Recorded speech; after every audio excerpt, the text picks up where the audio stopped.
Oh, the weather outside is frightful. Hello tout le monde, everybody, mais quel bonheur de vous retrouver. Franchement, je suis contente comme tout de voir combien les ateliers vous plaisent, que vous m'envoyez tous des gentils messages en me disant que vous progressez bien, que c'est vraiment chouette. C'est très très gai. C'est ce qui est très gai aussi, c'est de voir vos réalisations. Ça me fait battre mon petit cœur là. C'est vraiment mignon tout ce que vous faites. Voilà, j'en profite pour faire une petite mise au point dans cette vidéo bonus pour parler de toutes les difficultés que vous avez été plusieurs à rencontrer lors de la réalisation des ateliers. La première chose, c'est que pour plusieurs, le programme Silhouette s'est planté. Donc, on a dû redémarrer l'ordi, on avait perdu ce qu'on avait fait, etc.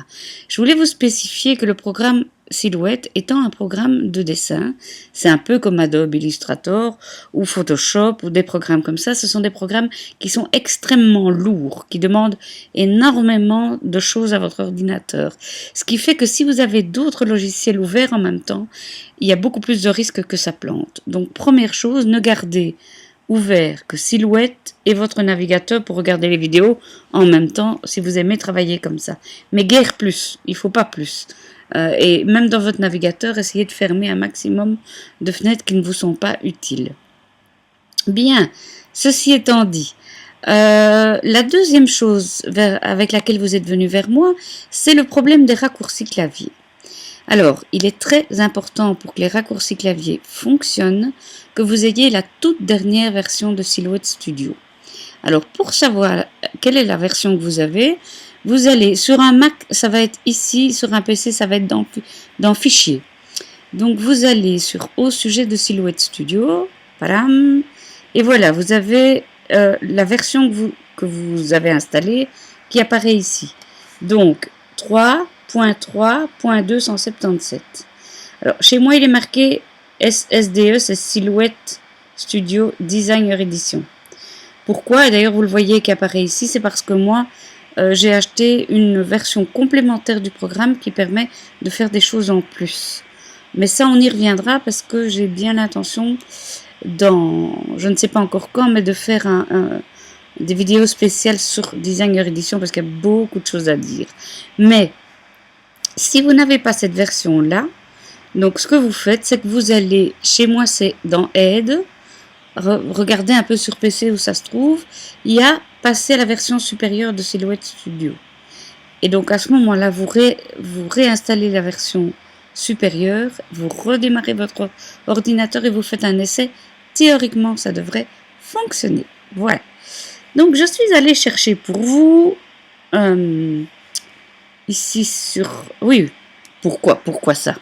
Mais parce que certains d'entre vous ont leur Silhouette depuis très très peu de temps, n'ont pas encore eu l'occasion d'aller voir toutes les vidéos, ou ne se souviennent plus bien comment on fait. On va un peu revoir ensemble comment vectoriser des images qu'on a été chercher sur le net. Alors ici, bon, c'est une image que j'ai téléchargée, que j'ai trouvée sur Pinterest, et si vous voyez l'image, allez, voilà, je trouve ça sympa à partir de tags tout simples, ce que cette personne a fait, en utilisant du doré, en réutilisant les chutes pour refaire un nouveau tag, ici, vous voyez, elle a pris ce qui était découpé pour le recoller sur un autre, en coloriant le nœud, elle a mis des papiers de couleur derrière, enfin voilà, il y a des possibilités infinies. Mais j'aime beaucoup, et c'est quelqu'un qui fait vraiment des chouettes choses, c'est Mel Stamp au Canada. Son adresse apparaît là en dessous. Alors, on est parti, hop là, ici je vais carrément quitter Firefox, voilà, comme ça on est plus libre, parce qu'en plus de ça, mon programme qui filme prend beaucoup d'énergie aussi. Bien, donc ici, j'ai mon image en noir et blanc, comme j'avais déjà dit dans d'autres vidéos, veillez vraiment à ce que votre image soit très contrastée, il faut vraiment qu'il y ait un beau contraste entre les couleurs. Si vous prenez du gris, ça ne marchera pas aussi bien.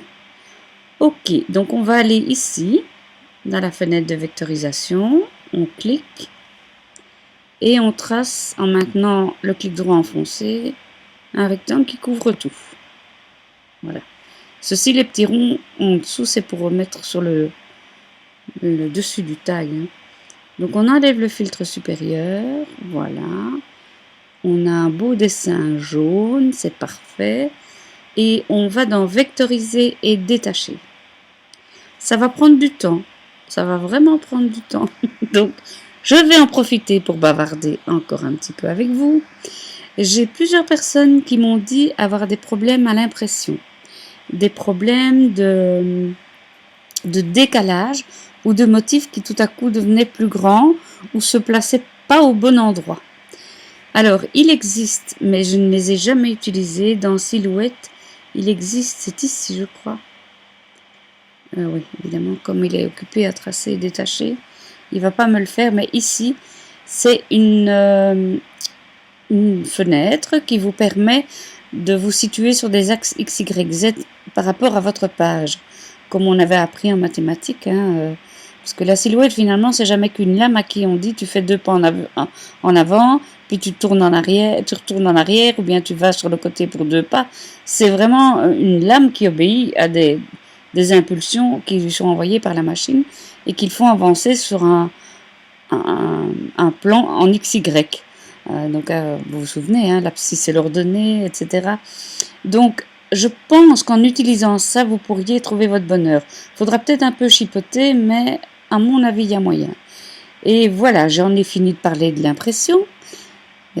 C'est toujours pas fini. Vous voyez que c'est lent, hein, il faut pas s'étonner. Alors, autre chose que je voulais encore dire au sujet de la lame. Veillez bien à changer votre lame de temps en temps. J'ai une petite, c'est Chachou, je crois, qui me montrait du papier qu'elle avait, qui était déchiré, pourtant du 180 grammes, ce qui n'est pas bien épais. D'après moi, soit sa lame est fichue, soit c'est ce fameux papier Mahé. Il faut faire des essais de découpe avant, hein, comme j'en parlais au début des ateliers. Donc, vérifiez bien que votre lame fonctionne encore, qu'il n'y a pas de petite poussière dans le capuchon, qu'on peut dévisser, le petit capuchon blanc là. Et puis, au pire, changez de lame. Regardez aussi où en est votre bande téflon, la bande noire qui se trouve en dessous de la lame. Est-ce qu'elle n'est pas rayée? Parce que ça peut avoir un impact également sur la découpe. La mienne est d'ailleurs un peu en bout de vie, je vais de nouveau devoir la changer. Et ma lame pareil, donc je croise les doigts pour mes prochaines découpes, parce que j'ai commandé des lames et je les attends. Bien, il ne se décide pas, hein, il ne se décide pas. Bon, je m'arrête et je reviens vers vous. Et bien voilà, ça a pris du temps, hein, plus d'une minute. Hein. Donc il ne faut pas s'inquiéter, pas recliquer 18 fois dessus parce que ça ne sert à rien. Je sais de quoi je parle, voilà. Donc comment on sait que c'est fait? Ben, tout simplement parce que on n'a plus tout le cadre autour ni le jaune. Hein. Ce qui s'est passé, c'est qu'en fait votre logiciel a détaché, voilà, chaque tag de la feuille du fond. Donc on va le remettre en place celui-là et on va enlever la feuille du fond sur laquelle elle était. On la bouge pour voir si c'est bien ça. Nickel. Et on peut deleter. Et maintenant, on va refaire le travail de vectorisation. Soyons fous, pourquoi pas. Okidoki. On enlève le filtre supérieur. Tout est bien jaune, c'est parfait. Et là, vous allez sur vectoriser. Là, ça a été beaucoup plus vite. Hein.